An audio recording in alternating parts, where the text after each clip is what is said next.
Mesdames, Mesdemoiselles, Messieurs, très heureux de vous retrouver dans le cadre de cette émission Profondeur. C'est toujours une joie pour moi et pour mes invités de venir dans vos salons pour vous parler des sujets qui sont nombreux que nous abordons. Mais nous revenons encore sur l'université et après. C'est important l'enseignement.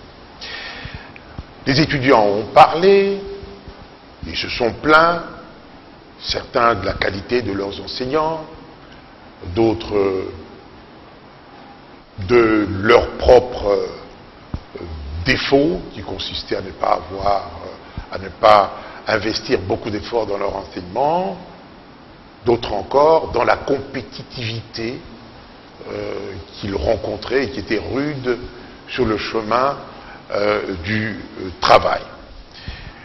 Nous en avons parlé en long et en large. Aujourd'hui, nous allons peut-être essayer de clôturer, mais si nous ne clôturons pas, nous continuerons. Je vous présente mes invités. D'abord, Mobimba Ashimba, que vous voyez devant vous, vous le connaissez, il est écrivain, mais également formateur.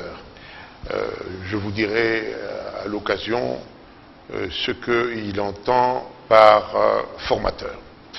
La deuxième personne que je voudrais vous présenter, c'est M. Bonigaba Modeste. Il est écrivain, enseignant aussi, à un certain moment. Il a fait plusieurs choses. Et enfin, le professeur Kassongo Numbi, il est professeur, mais également écrivain à son actif, 2 livres que nous vous présenterons à l'occasion. Monsieur le professeur, bonsoir et bonjour. Bonsoir et bonjour aussi. J'allais dire, vous êtes l'accusé ce soir, mais je n'irai pas jusque-là. Vous êtes mon invité. Les étudiants se sont plaints. Alors, Modeste Bonigaba, d'abord je m'adresse à vous pour que vous nous résumiez, mais alors très succinctement, ce que nous avons déjà dit au sujet de cette série d'émissions, en 2 minutes. Eh bien, s'il faut résumer en 2 minutes ce que nous avons dit sur ces sujets, je dirais que on a constaté, les jeunes comme les moins jeunes, que notre système d'enseignement en général, l'université en particulier, allait mal. On a essayé de comprendre pourquoi.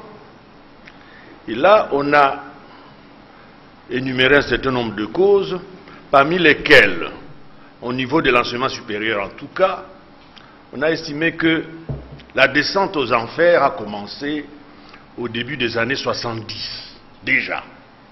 Lorsque le maréchal, à l'époque il était encore seulement général, a dit qu'il fallait désormais non plus accorder des bourses à ceux qui avaient la meilleure cote, mais en fonction de l'équilibre régional. Il a introduit les fameux critères de quota.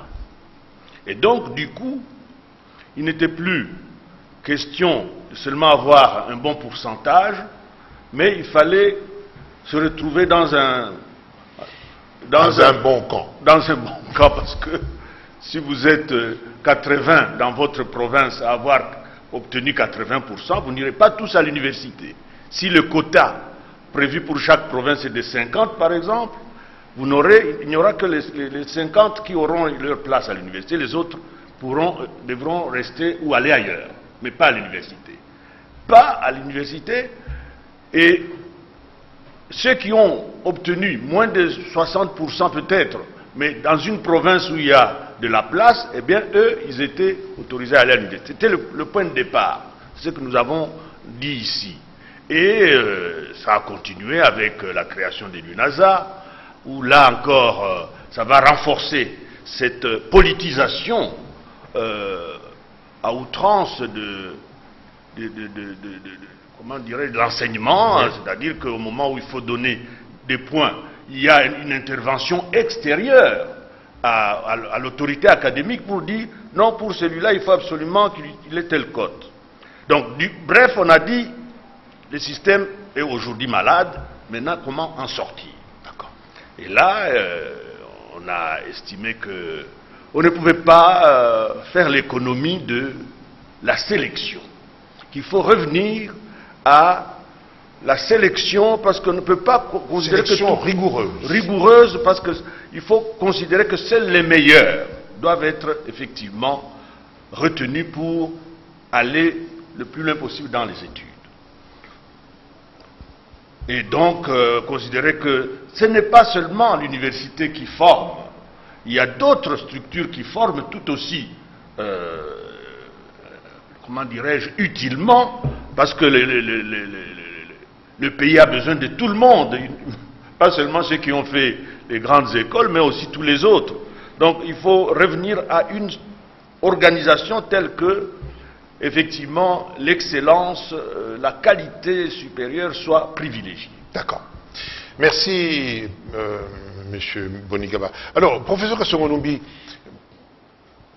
qu'est-ce que vous répondez à ce petit résumé? Est-ce que vous vous retrouvez? Je trouve qu'il a très bien compris qu'il faut chercher l'excellence, mais les causes, il n'a pas eu le temps. Il l'a dit un peu à la fin, qu'il n'y a pas que l'université qui forme. Je voulais seulement insister sur le fait que l'université est un sommet dans l'enseignement. Quand c'est la toiture, mais l'ensemble, c'est un immeuble. L'immeuble ne peut pas tenir solidement si la fondation, les murs ne tiennent pas, mais on renforce la toiture. Vous savez, un professeur reçoit un étudiant qui a fait le secondaire. Il ne va pas enseigner la matière du secondaire. Non, il commence à enseigner la matière de l'université. Si le secondaire n'a pas été bien fait, il y a un problème. Le primaire aussi. Je vous donne un petit exemple. J'enseigne le captage de l'eau, de pétrole, de gaz par deux puits. Comme tout le monde le sait, le puits a une forme cylindrique en puits, normalement. Cela signifie que l'étudiant qui va calculer la quantité d'eau, de pétrole ou de gaz qui entre dans le puits doit connaître comment on calcule la surface latérale d'un cylindre. Or, je trouve que beaucoup d'étudiants, quand je dis voici calculer la surface du cylindre de ce puits qui a une forme cylindrique, je trouve que les étudiants ne savent pas. Or, l'enseignement de la surface latérale d'un cylindre relève du primaire. Bon. C'est vrai que ce système malheureux de quotas qui est déjà... On ne l'applique plus. On l'a appliqué pendant un temps et puis tout le monde a compris. Même déjà sous Mobutu, tout le monde avait compris que ce n'était pas bon, on l'avait aboli. Il a contribué effectivement à une déchéance. Mais l'enseignement primaire, l'enseignement secondaire, sur lesquels nous devons nous baser, pensez-vous qu'il est bien fait? C'est l'université qui s'est détruite, pendant que l'enseignement primaire et secondaire est bien fait. Ah non. Ah non. Vous allez voir, M. Kibambi, vous le savez d'ailleurs, que l'acquisition de connaissances a un coût. L'enseignant du primaire, pour avoir la connaissance à donner, il y a un coût pour ça. Il lui faut des livres. Il doit se renouveler. Il doit acheter des livres, comme l'enseignant secondaire. Au secondaire, on enseigne la littérature, par exemple, pour ceux qui font les lettres. Moi, j'ai fait la géologie, la science. Il y a toujours de nouveaux, vous nous avez présentés tous comme des écrivains. Donc, il y a toujours de nouveaux auteurs qui écrivent de nouveaux livres. Le professeur de la littérature au secondaire a-t-il le moyen d'acheter tous ces livres? Ne fût-ce que de savoir que ce livre existe, qu'il vient de paraître. Cela suppose qu'il soit abonné à l'Internet, ou soit qu'il puisse l'acheter, ou... Donc, il n'est pas dans les conditions les meilleures pour assumer ses fonctions. J'enrichissais ce qu'il disait. Des causes, on a cité le quota qui que tout le monde avait constaté que c'était pas bon, on l'a abandonné, mais l'enseignement continuait à baisser. Donc, les causes sont... Moi, je ne comprends pas pourquoi les gens oublient que l'acquisition de connaissances a un coût. Par exemple, en Keluba du Katanga, on dit « Bwanga palo na shaboino ». C'est-à-dire, même quand ta propre mère te dit « Cette racine-là peut guérir la maladie de tête de votre enfant ». On dit que comme elle t'a initié à une connaissance, tu prends ne fût-ce qu'une poule, tu lui donnes. Parce que l'acquisition d'une connaissance n'est pas gratuite. Elle a un prix. On a retenu ça. Monsieur Mobimba Ashimba, votre participation à ce début d'émission, en célébrant votre retour. D'abord, je dois constater avec vous que tout ce qui a été dit par le passé est vrai. Ce sont des moments difficiles que nous avons connus, le problème des quotas, le problème d'interventionnisme des autorités. Il faut que tel enfant réussisse parce qu'il appartient à tel... ceci parce que moi, j'ai tel pouvoir. Et tout ça, ça a abîmé complètement l'enseignement. Et je suis d'accord avec professeur Kasson pour les problèmes de l'enseignement primaire et secondaire, parce que vous ne pouvez pas bâtir, pour reprendre son image, un immeuble sur une fondation fragile. Vous n'irez pas loin, c'est pour tuer même les gens, c'est même criminel. Donc, c'est tout à fait vrai. Mais je voudrais soulever un problème. Qu'il y a eu, je crois, pendant les 20 dernières années, il y a eu des états généraux de l'enseignement, je crois 2 ou 3 fois, 2 fois, les états généraux de l'enseignement. Mais ça servit à quoi? Parce que l'état général de l'enseignement, c'est mettre tous les problèmes qui sont liés à l'enseignement pour essayer d'ouvrir de nouvelles pistes et s'en sortir. Mais l'état général de l'enseignement, pour aller dire quoi? Que 1, il nous faut LMD. Et 2, il faut qu'on nous ajoute des salaires. Et les salaires pour lesquels, d'ailleurs, on vous paye à un taux qui ne correspond pas à la réalité. Si c'est ça, ce n'est pas les états généraux. Alors, ça devrait être quoi? Toutes les questions. Toutes les questions. À partir de quel moment on a pris de mauvaises décisions? Comment ces décisions s'impliquent? Quelle est la thérapeutique, l'antidote qu'il faut mettre pour corriger la courbe? Sur le plan des moyens. Parce que, au fait, quand vous regardez là ce que j'ai fait un peu, l'école est là. C'est le lieu de croisement où toutes les forces viennent se concentrer là. L'école.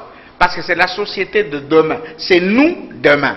L'école, c'est nous demain. Primaire, secondaire, universitaire, c'est la société congolaise de demain que nous devons préparer. Mais qu'est-ce que nous voulons devenir demain? Et pour y arriver, qu'est-ce que nous devons faire? Quel est le coût qu'il faut mettre? Et quels sont les sacrifices auxquels il faut consentir? Et quand vous prenez ceci, vous avez toute la société qui doit être impliquée. La famille, les pouvoirs publics, le personnel enseignant et administratif des écoles doivent être impliqués. Et impliqués aussi bien avec leur tête, leur cœur, qu'avec leur ventre. D'accord. Leur ventre, il faut qu'ils mangent. N'est-ce pas? Il faut qu'ils Leurs têtes doivent être le cœur, il faut qu'il y ait un certain sentiment, c'est-à-dire une certaine fierté, une émotion de dire que non, nous ne devons pas continuer à être la risée de tout le monde, ne fût-ce que par cette fierté. Et la tête, il faut se former réellement. Et moi je dis en passant que ce n'est pas seulement la pyramide de Maslow. Moi j'ai fait une pyramide simple. Tête, cœur et ventre. D'accord. Nous y reviendrons.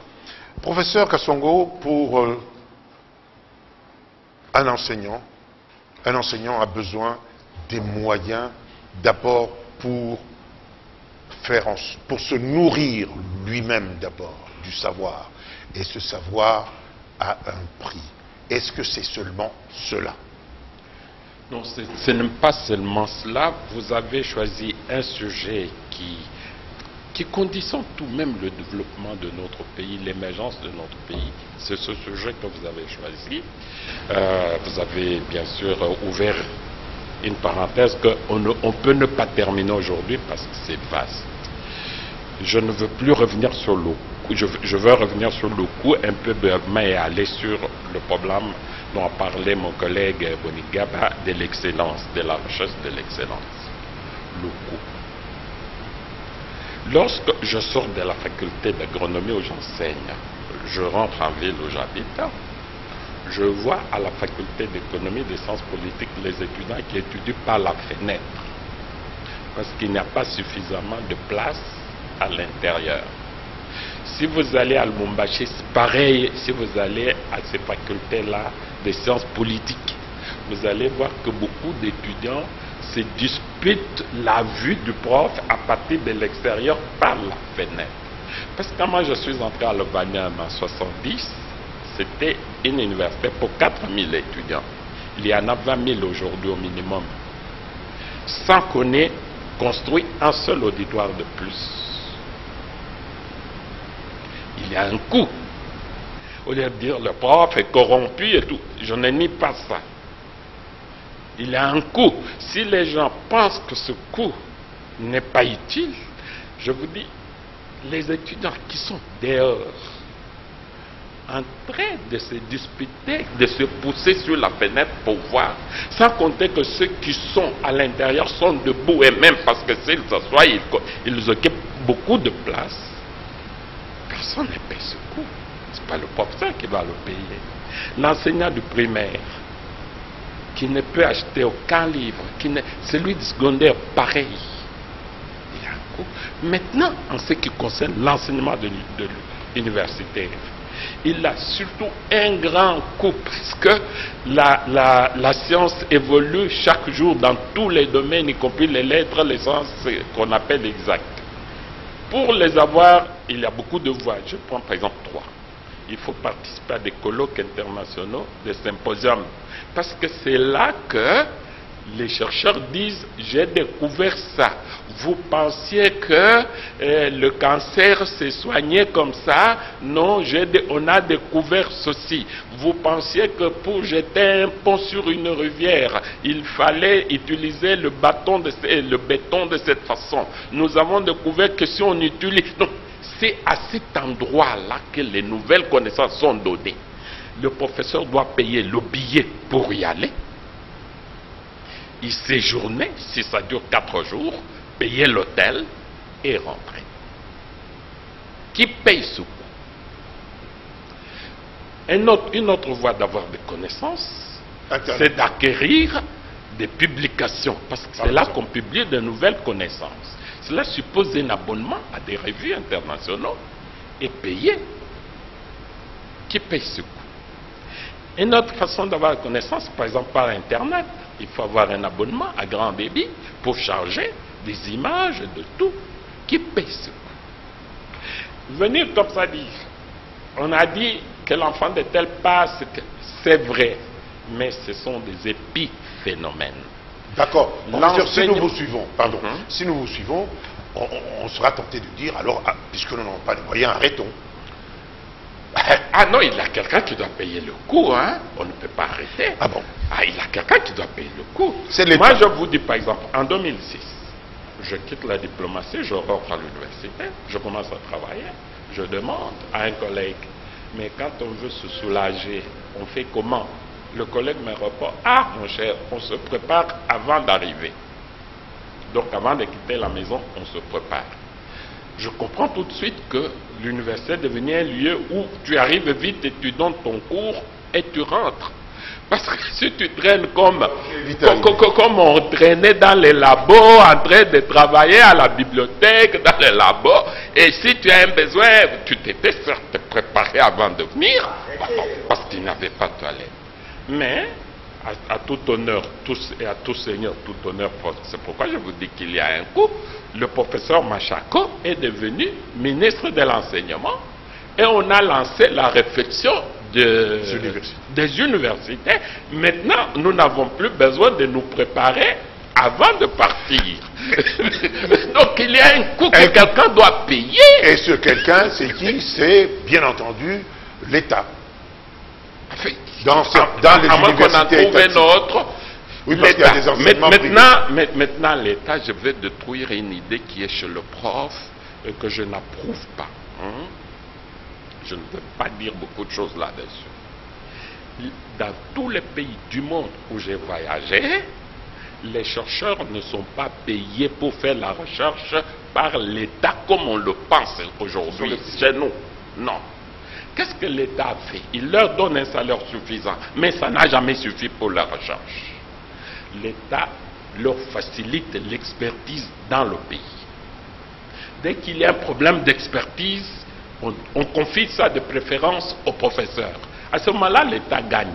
Parce qu'il ne paye pas un expert étranger qui coûterait très cher, même peut-être en devise, il paye un prof.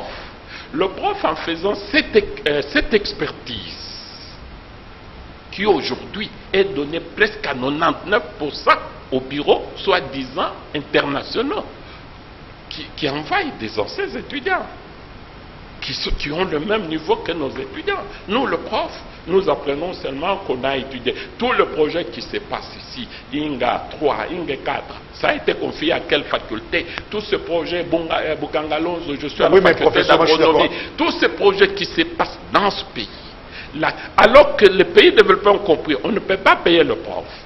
C'est payant. Lui nous donne sa connaissance, nous allons lui payer moins qu'un expert étranger, et entre-temps, le prof gagne de l'argent. Il faut que le professeur enlève l'idée de dire l'État doit nous donner mensuellement autant d'argent pour la recherche. Aucun État au monde ne le fait. Professeur. Mais ce que nous devons faire, c'est que l'État doit s'obliger à nous donner des expertises. D'accord. Mais professeur, tel que vous décrivez les conditions pour acquérir ces connaissances, conditions que nous n'avons pas, alors comment voulez-vous que nous nous retrouvions? Donc nos professeurs n'ont pas suffisamment de moyens pour acquérir ces connaissances. Alors au bout du compte, moi, on fait quoi? je vous dis que si on fait une expertise, je ne veux pas citer des exemples parce que j'en ai, mais vous le savez, toutes les études que l'on fait, d'abord, tous nos chefs de l'État s'en plaignent. Mobutu s'était plaint que ces bureaux étrangers passent une étude, donne naissance à une autre. Le président de la République actuelle, dans un discours au Parlement, au Congrès, il a condamné la même chose, que le bureau étranger vienne, demande de l'argent, et puis ça aboutit à une autre étude. Donc, même nos États n'en profitent pas. Alors, moi je me dis, pourquoi on ne confie pas ça à l'expertise? Là, il aura l'argent. D'accord. J'ai fait une expertise, on me paye, je me dis, je vais voyager alors, parce que grâce à cette connaissance-là, on va me donner une autre expertise. L'État va y gagner et moi je vais y gagner. Voilà. Alors, cher ami, à ce niveau de notre discussion, qu'est-ce que vous avez envie de dire? J'ai envie de dire que notre ami Cyril a montré que, en fait, nous sommes aujourd'hui, il est trop tard de croire que lorsqu'il y a un problème, il faut convoquer les États généraux. Parce que on a convoqué beaucoup d'États généraux, hein.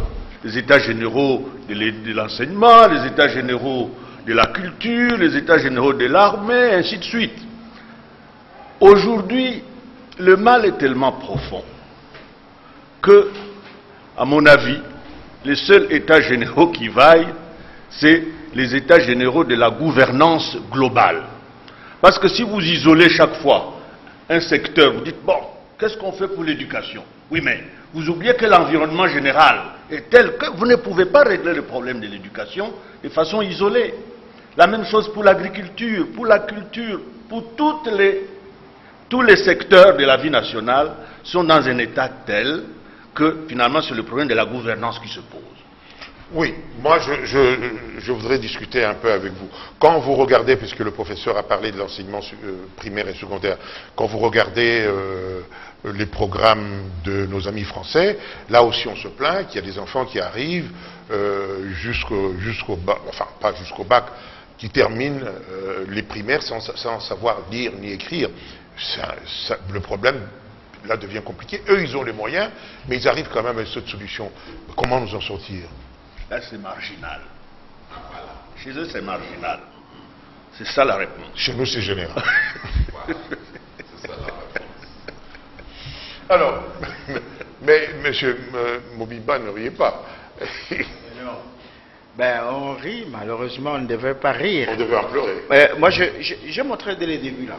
C'est un problème global. Et comme Modeste vient de le dire, ça tient à beaucoup de facteurs. On ne peut pas résoudre le problème de l'enseignement uniquement en cherchant des solutions pour l'enseignement. Alors, c'est global. Non, non, non, non. Non, non, c'est pas... Si nous voulons survivre demain, il faut en parler. Ah bah donc il faut trouver des solutions. Mais je dis, mais pas sectoriel, uniquement.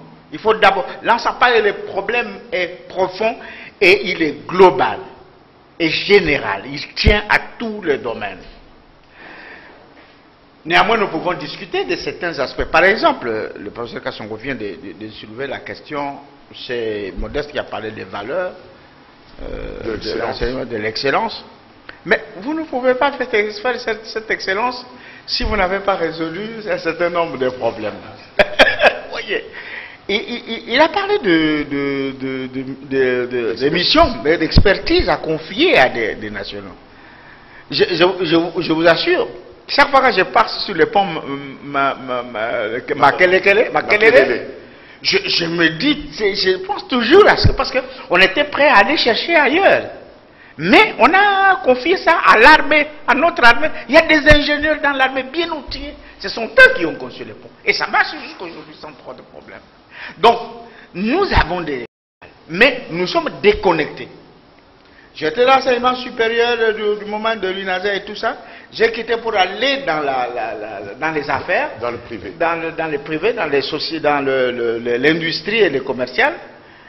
Et je n'ai pas vu une bonne connexion entre l'enseignement et les mondes de le terrain. Oui, et le terrain. Parce que, bon, on reçoit quelques pour aider un peu, allez, les stagiaires, ils viennent pour faire quoi, on ne sait pas exactement.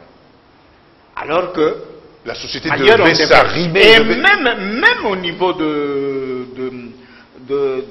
par exemple, de colloques et d'autres échanges, j'avais, je crois, au cours de ces plateaux ici, j'avais donné l'exemple de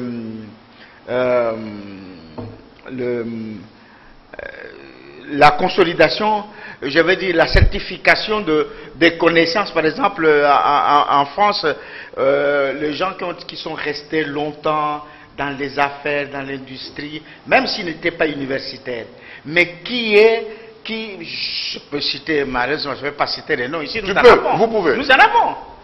Mais des gens qui ont fait autorité dans les domaines. Tu prends par exemple Mbouta Genduelo, tu prends Elédia, tu prends d'autres, ils sont nombreux. Mais tu prends par exemple celui qui a fait le café, là, je ne sais pas. Oui. Il est déjà mort. Pousse Café. Oui. Mais vous l'appelez devant les étudiants. Mais comment vous êtes arrivé à ceci? On fait un colloque on organise un symposium sur tel problème. Appelez des gens qui sont dans les domaines de tous les jours, qu'ils viennent exposer leurs connaissances. Et ça, notre université, parfois, elle se coupe d'elle-même de ces expertises locales que nous avons. Et d'ailleurs, même que nous avons une fois, je l'avais dit, j'ai vu des gens qui ont réagi, des intellectuels. J'ai dit, mais il y a des intellectuels qui sont même analphabètes. Parce que quand vous allez dans nos villages, les gens qui sont capables de résoudre des problèmes des terres, des problèmes de coexistence entre les tribus, qui ont cette sagesse naturelle, ce sont des intellectuels, mais traditionnels. Ce sont des gens capables de... En un mot... En un mot, je viens de dire qu'aujourd'hui, les problèmes du livre, il y a des livres qui sont écrits ici, mais beaucoup de... Combien de Congolais qui les lisent? Écrits par des Congolais. Oui. Même ce qui est à la portée de tout le monde, on ne le lit pas. Le problème, ce n'est pas seulement, je sais qu'il y a un problème d'argent, mais le problème du lire. Lire est un problème déjà. Culturel. Un problème culturel. Et aujourd'hui aussi, dès qu'on a une discussion, on pense qu'il y a des gens qui sont, on sélectionne ceux qui sont par préjugés, on dit non, c'est tel, mais on laisse tout dépend de la société, de ceux qui ont des idées à donner. Et c'est ça qui n'est pas, c'est pas inclusif. Et c'est ça qui fait que, et nous continuons par le parallélisme, ceux-ci. Nous, on est ici, nous. D'accord. En fait, l'université semble se couper du reste de la société. C'est comme ça, une sorte d'îlot. Alors que dans le temps, on a vu un peu à Lubumbashi, la GECAMIN allait au sortir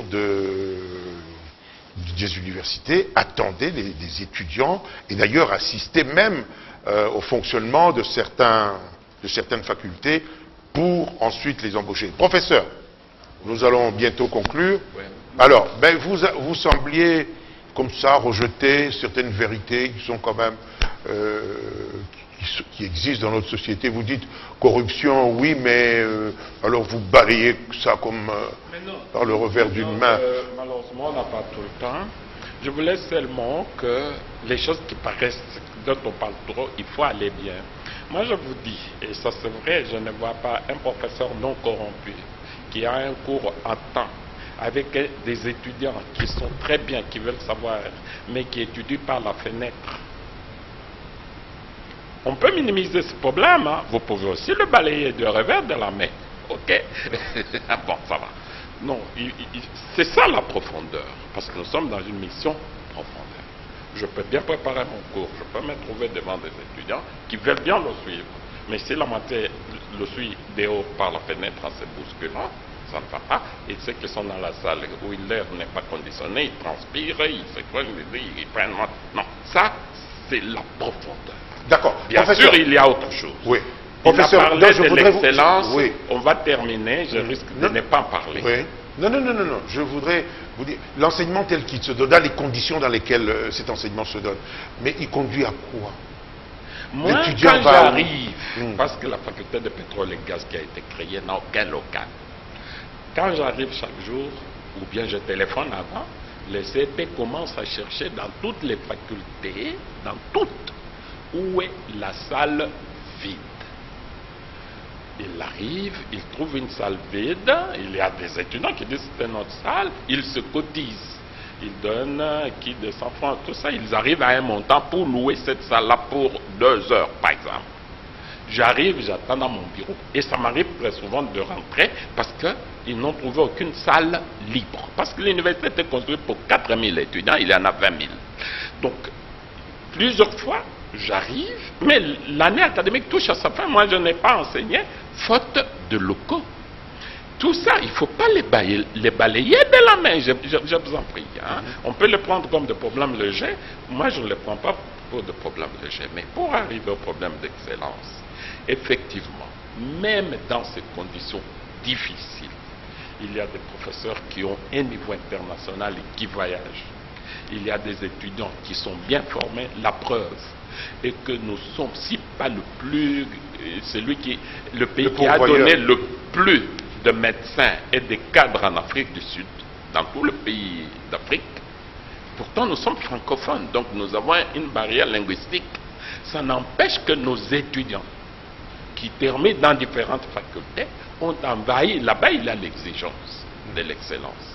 N'empêche qu'il y a aussi, même si c'est marginal, je suis d'accord avec lui, le cas général est que, mais, ceci c'est pour interpeller et les parents et les étudiants, que pendant que c'est le professeur, c'est mon oncle, c'est mon ami, etc., il y a parmi eux des collègues qui suivent peut-être le professeur à la maison, qui travaillent et qui terminent, qui vont trouver le travail en Côte d'Ivoire, qui vont trouver le travail ailleurs, en Afrique du Sud. La preuve, j'étais un jour à une réunion des anciens du Congo de Belgique, parce que les anciens, ils tiennent des réunions mensuellement, oui.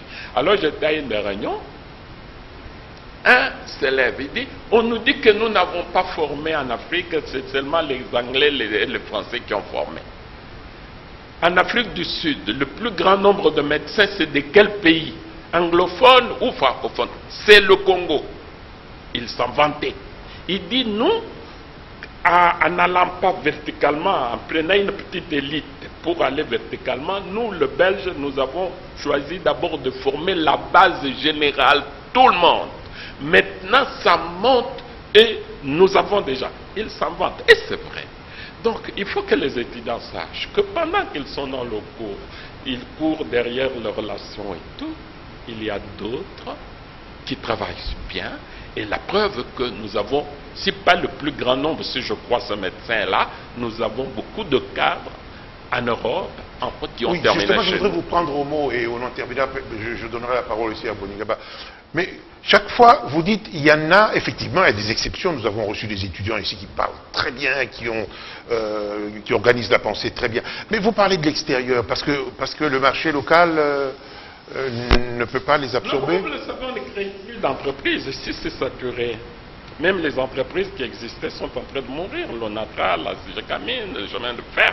Donc, effectivement, les garçons qui savent que moi je connais, parce qu'il y a ceux qui savent que je suis passé par telle voie, mais ceux qui savent que moi je connais, ils voient qu'il n'est pas pris ici, il part. Et c'est le diaspora, c'est une bonne chose.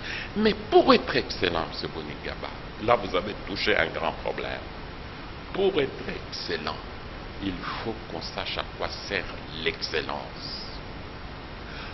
J'étais un jour dans la salle, les CP, il y a 3 années académiques, vient le chef de promotion, abrégé CP, il vient dans mon bureau et dit, pourquoi vous demandez qu'on soit excellent? Ça sert à quoi? Moi je dis, quoi?